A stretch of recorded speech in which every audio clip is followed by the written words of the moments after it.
তথাগতদা খুব সিনিয়র একজন মানুষ, বড্ড দামি কথা আজকে 1.5 মিনিটের মধ্যে বলে দিয়েছেন। আমি ঠিক 40 সেকেন্ডের নিউজ পয়েন্টটা তুলে আপনাদের সামনে রাখছি, এটা আপনাদেরও ভাল লাগবে।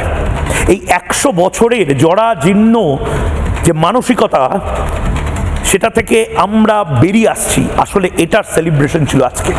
দেখুন, বাঙালির মস্তিষ্কে যে গত 100 বছর ধরে একটা বামপন্থী ভাইরাস ঢুকেছিল, সেই ভাইরাসটা ধর্মবিরোধিতার ভাইরাস, যেটা বাইরে নিষ্কাশন করার দরকার ছিল, সেটার কাজ বেশ কিছুদিন ধরে হচ্ছে, এখন অনেকটাই হয়ে গেছে।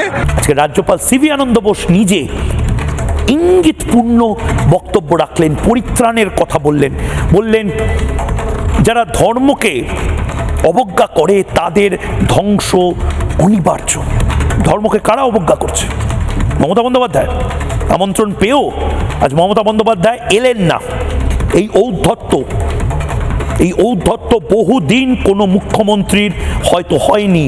ভারতে থেকে ভারতের সবচেয়ে বড় এই উৎসবে অংশ না নেওয়া।